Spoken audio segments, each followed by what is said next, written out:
They hang out in the neighborhood. Well, you sound like most typical arrogant white man that try to look from niggas from up there. See, you didn't grow up down here to really know. You're making speculations. Well, I'm making observations based on my life experience. Well, your life experience don't fit into the black spectrum because you're looking from afar with binoculars. But I think most people would say the last 10 years of my life, I've been pretty deeply immersed in the black experience, right? When the last time you had to? When the last time you sat at a black table and ate black food? In a black household. I have been to restaurants with black people. I didn't ask you a restaurant. We don't go over to people's houses out here. There you go. So you don't know niggas. You don't know black people. You have to go to their house to know them? Yes. If you don't go into a person's home or person's village, how can you know their culture?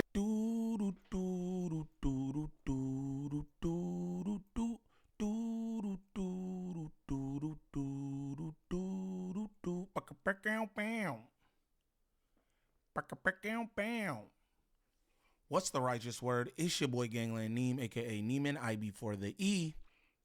Man, golly, I don't know. Y'all remember that, and we back with another video. New video. Shout out to all my good subs. Greatly appreciate y'all. You know it.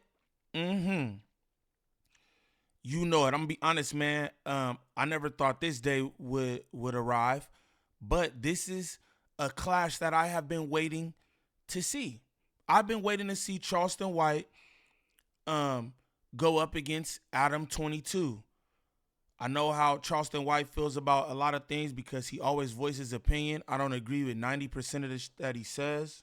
I don't know what it's rooted in. I don't know if he's trying to help, if he's trying to bring awareness, if he's an activist, if he's a old school gangster. I don't know. But I definitely wanted to see these guys go back and forth, and we finally got it. It's a whole episode, but I guess it's on the members only. But there's a clip that my sub's been sending me like, yo, you got to see this, and I think this is interesting, so we're going to get right into this. You know what I'm saying? If this is your first time to the channel, like and subscribe off the back. Off the back, don't troll me. If this is your first time to the channel, shame on you. Shame on you. But we're going to get straight into this. That boy Charleston White cooked Kiwi head. Oh, yeah. I never seen Kiwi cooked. I never seen Kiwi cooked. An era where we heard about get the man, attack the man, fall and slip in the man stove, play on the man. The gangbanging shit didn't come to 89, 90. By that time, we already got a foundation. Right. So gangbanging is not in our hearts. That's why it's easy for us to quit after so long. But isn't gangbanging just a response to being in extremely dangerous conditions in which you need to group up with other people in order to do battle with other groups of people? Then why didn't the slaves gangbang? Probably just wasn't really available to them as an option, right? They were slaves. Well, based off what you just said, don't you need other people to group up with other people to fight other people? So once we became free in the 19th... there were slave rebellions, right? No, it was very few. Yeah, but it was because they're oppressed. They have no weapons. They have no money. So once we got free and got weapons, why didn't we group up in gangs then? I mean, they were probably more focused on assimilating into the culture that they had just gained their freedom from. No, they never assimilated. They couldn't.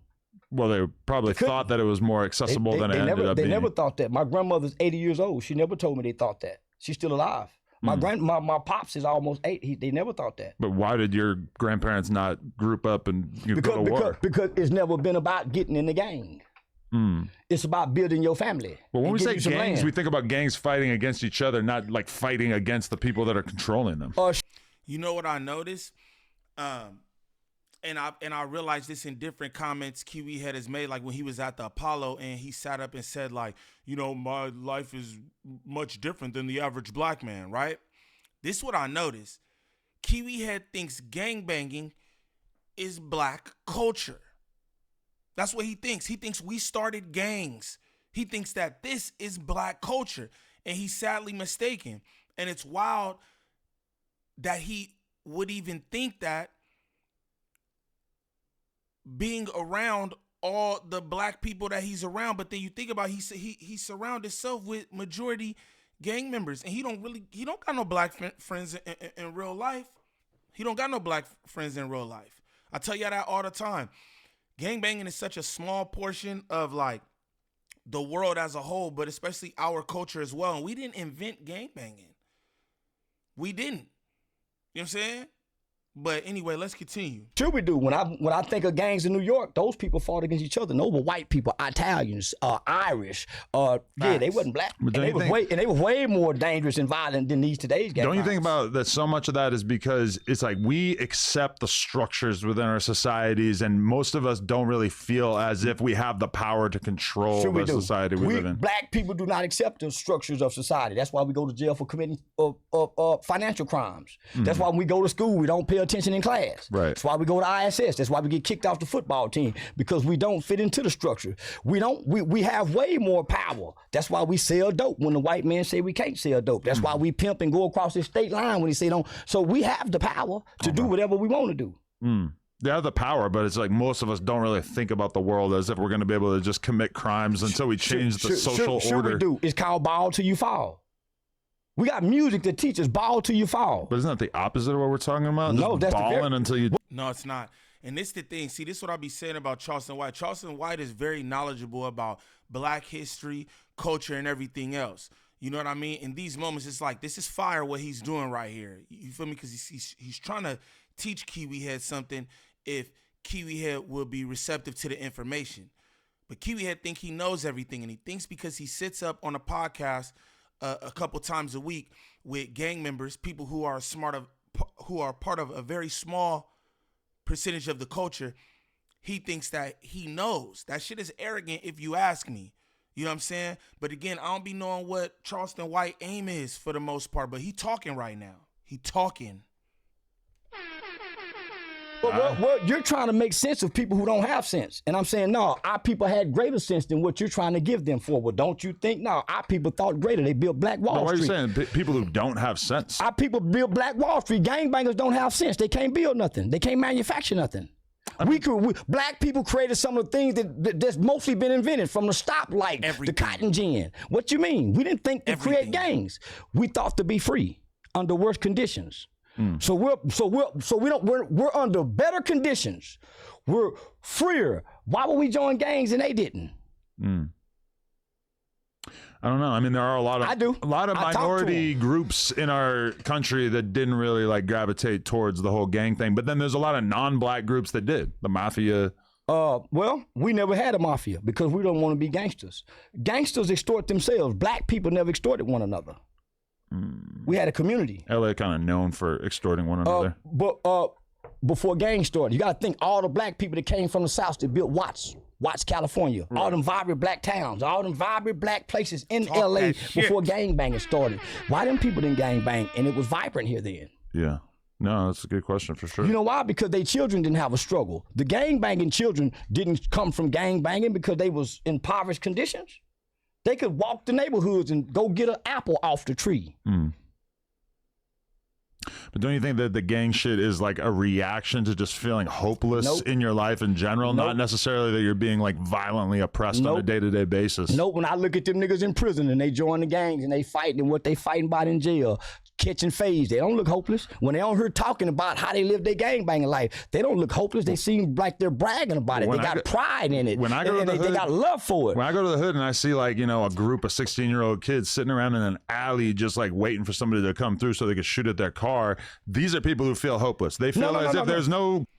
When do you go to the hood, Kiwi Head, and see things like this? This is just out of curiosity. I know that you do like your hood vlogs and this, that, and the other, but when have you been to the hood, and somebody let me know if I'm wrong, if this is in a vlog somewhere, right? When have you been to the hood, seen teenagers in the alley, you go, hey, what's up with you guys? What are you up to? And they go, we're waiting for cars to pass by so we can shoot at them.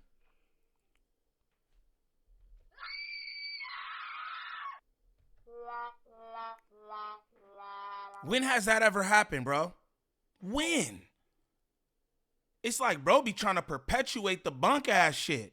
That's why his premiere podcast is made up of gang members.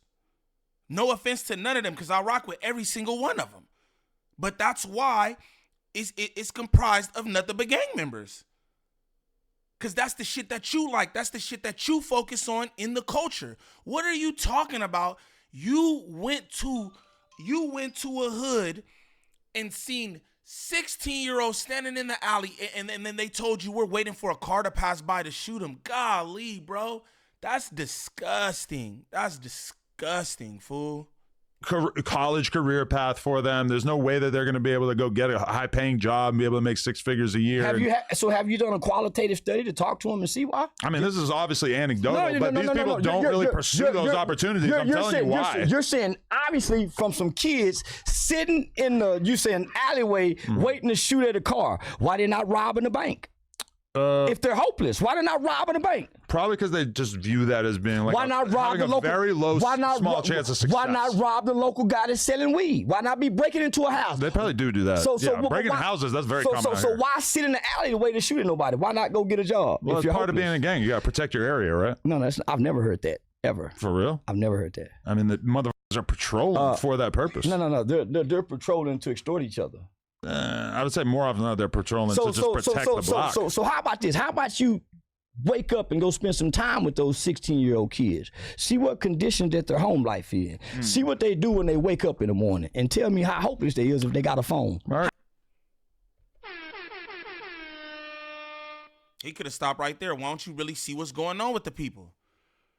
You're in a culture where you just want to focus on one little niche, small piece of our beautiful culture. You started your platform off of our culture. And I'm not talking about the small little piece that is gangbanging. Hip-hop, right? Why don't you actually talk to these people and have real conversations with these people? But you know what he do when he get different people on these podcasts or he go to people's hoods? He like, he's throwing up gang signs and shit. You don't have no real conversations with these people, so how would you know? It's all assuming. It's all opinion based on what you're seeing, but not asking any questions. That's crazy work, y'all. Crazy work. You kind of know what they do. They hang out in the neighborhood. Well, you sound like most typical arrogant white man that try to look from niggas from up there. See, you didn't grow up down here to really know. You're making speculations. Well, I'm making observations based on my life experience. Well, your life experience don't fit into the black spectrum because you're looking from afar with binoculars. I think most people would say the last 10 years of my life, I've been pretty deeply immersed in the black experience, right? And that right there, so a lot of people would say pretty much, the last 10 years of my life, I've been deeply immersed in the black culture. No, you've been immersed in gangbanging, brother. Gangbanging. Maybe a few years into the 10, you know what I'm saying? Maybe about 3 or 4 into the 10 years you was doing like hip hop and stuff like that. But ever since then, brother, it's been all gangs and politics. You be saying cuz, dead homies, you throw up gang signs because that's what you're fascinated with. You're not immersed in the culture. You think the culture is gangs. Charleston White is learning this right now, y'all. Pay attention. When the last time you had to? When the last time you sat at a black table and ate black food? Never. In a black household. I have been to restaurants with black people. I didn't ask you a restaurant. We don't go out to people's houses out here. There you go. So you don't know niggas. You don't know black people. You have to go to their house to know them? Yes. If you don't go into a person's home, a person's village, how can you know their culture? In LA, we don't really go to people's houses. LA ain't black. It's Mexican. We got a lot of Mexicans. We got a lot of blacks too. Yeah. So basically, what I'm saying is, you really don't know black people just listening and talking. Just because I haven't been to their house to eat dinner. No. So we can't just like go to Denny's. Well, this is what I'm saying. You say observation, but where are you observing from? Going to people's neighborhoods, doing vlogs and shit. There you go. Right. So you go into their neighborhood and you figure these guys is hopeless, but they got their cameras on. It's not like I think they are hopeless. I think they feel hopeless. No, they don't feel hopeless. They feel good. They feel high because most guys are high. Most guys are on drugs, and when you get drunk and you get high, the hopeless that you feel goes away. I mean, now if you're a numb. 16-year-old kid smoking weed and numbing yourself all day. You're not hopeless. Pills and you're shit, not hopeless. You're having fun. Because no, it's not. You're having fun. Most kids are experimental. Yeah, but you're having fun in the moment by doing something that's kind of separating you from the more long-term opportunities. It's fun getting high, guys. Right. If you start popping perks every day in high school, you're not probably on the path to becoming a lawyer. Well, that has nothing to do with you coming on the path to becoming a lawyer. You're not hopeless if you're getting high every day. For one, you got money to get high. So how can you be hopeless and you got money to get high? There's a lot of ways to get high that are pretty inexpensive. Well, if you can get high, you're not hopeless. You're doing what you want to do. I would say getting high leaves you just as hopeless as you would be otherwise. When you're hopeless, suicide is on the option, not getting high. When you're hopeless, suicide is on the option, not getting high. But getting high is for recreation. A lot of drugs are kind of like getting high is suicide. No. If you start doing fentanyl every day, isn't the end result you dying? I know some motherfuckers want to get high every day with fentanyl. They want the fentanyl just go make them die and come back to life like Michael Jackson was doing every night. Right. Michael Jackson was loving doing that propofol, going and coming back. It's a motherfucker want the hair run and go almost called the overdose. Why? That's where they going to go buy it from. They want the deadly dope. And it ain't because you're depressed and hopeless. You want to feel good. This is what you like to do. You enjoy the feeling. Come on, man. It's called choices and decisions. Your conditions don't determine your choices. But a rational father is not going to sit around and do Percocets all day because he feels like he has an opportunity and he has important things to do. Those are the things that stop people from just sitting around doing drugs. I know some guys get high every day and get up and go to work. I know some white boys shoot dope, do perks, smoke crack, do cocaine, and they the best goddamn lawyers you can find. So I do know some fathers get high every day. I know some mothers come home from teaching school, fix the kids' food, get high and drunk every day, and she's a loving mother. But isn't the kid or the career a reason to not get that high? Nope. It's hard to be a good dad if you're getting I know some motherfuckers get up loaded. We watched a real life movie of an airplane where Denzel Washington was a pilot getting high every day. Turned the plane upside down, landed the motherfucker perfect, then got high to go to the court hearing. Real life shit. Snakes on the plane. No. This is a real life story. See what I'm saying? Kiwi had everything a joke for Q. Snakes on a plane. Why you always think about dicks, gang? I always think about dicks.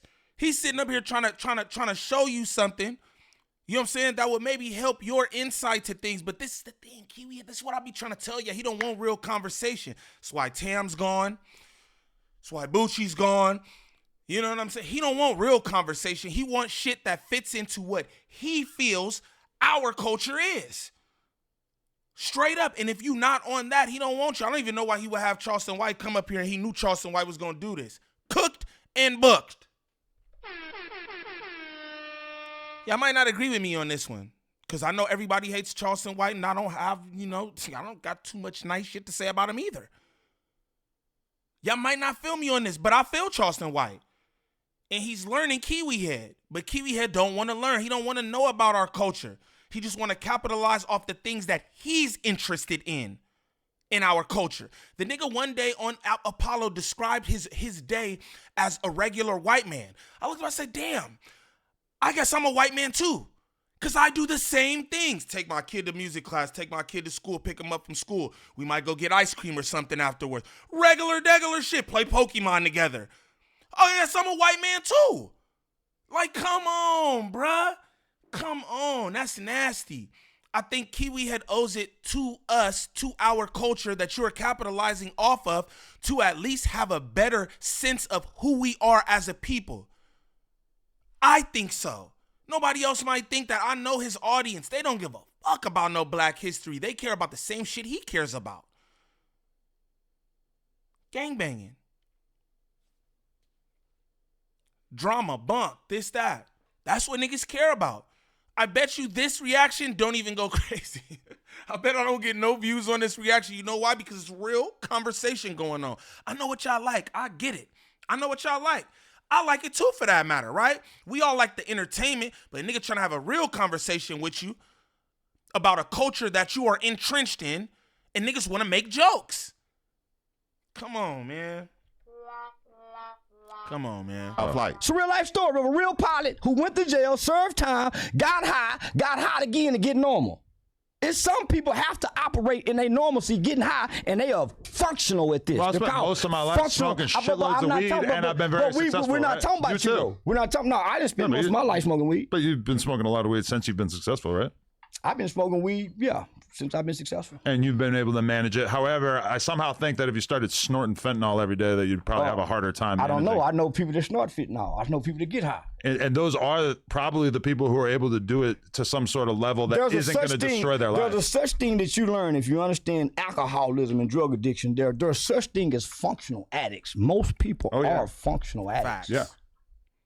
So, yeah. Even functional fentanyl? Yeah. Yeah. Hell yeah. You could do a reasonable amount. And a lot of people don't. I think I would have a hard time doing this job if I was doing fentanyl every day, but I could probably work at Amazon. Where I'm from, most fentanyl addicts die in a short period of time. Yeah. Kodak Black and them ain't dead yet. He say he f***ing with the fake perks. Yeah. It's fentanyl and everything. It's fentanyl and everything. So any hard drugs you doing, nigga, I know motherfucker been doing hard drugs 40, 50 years. Yeah, that's why you never see a crack addict die.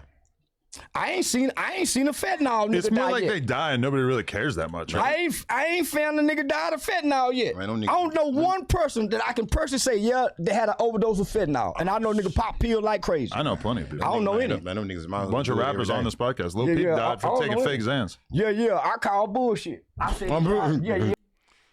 I don't know about that, Charleston, because I definitely got partners myself who have OD'd on fentanyl. I got partners who they was functioning addicts, right? And OD'd. I got partners who wasn't even addicts. God bless the dead, who just was trying to do it up. Just wanted to have a good time and died off of fentanyl. So I can't say that. But again, I think this was a dope clip right here. Shout out No Jumper for the clip. I thought this was a dope conversation. I can't wait till the whole interview come out because I'm just curious to see how the entirety of this interview was, because this was fire right here. And again, Charleston White was trying to talk to him and let him know a little more than he knows about the culture, because he don't. And you could tell by the things that he says, he don't know about the culture. You can't think because you sit in front of a few gang members bi-weekly, or you go to somebody's hood and do a hood vlog every now and then, that you know black culture. Because again, that's a very small piece of black culture. And I think that shit is shameful for you to even get up here and speak with such authority. He likes to say that too. I've been in black culture for 10 years and this, that. No, you've been in a specific little niche section of black culture for a long while. Not the culture as a whole, and we could tell by the things that come out of your mouth. Simple as that. But again, man, shout out No Jumper for the clip. I'm saying shout out Charleston White for going up there and doing that. I thought he'd never come up there. That's how everybody hit me in my DMs or my text messages with the clip. They like Charleston said he would never come up there. This is crazy. You know what I'm saying? And he did, and I think this was dope. Me personally, again, y'all might not like this. I know it's probably gonna get no views because niggas was really talking. It's no viral. Oh, Charleston White spit on Kiwi Head or called him a cracker or something. It's none of that. But it was a real conversation. I thought it was dope. You know what I'm saying? Thought it was real dope. But for anybody looking for any kind of marketing or promotion when it comes to this YouTube content creation, make sure y'all tap in with Drea the Virgo on Instagram. Again, that's Drea the Virgo on Instagram. Serious inquiries only. She's working with a bunch of different content creators throughout all the sectors. She can help you with anything from views to viewer retention, thumbnails, monetization, copyright strikes, whatever it is. Make sure y'all tap in with Drea the Virgo on Instagram. But what I'd like y'all to do is comment down below, man. Let me know what y'all think about what Charleston White had to say to Kiwi Head. Do you think he was cooking? Do you think he was trolling? Again, I think it was a good conversation. I think he cooked Kiwi Head, man, because you really don't know about our culture, and it shows every time you open your mouth. But let us know in the comments. It's your boy Gangland Neem. Peace.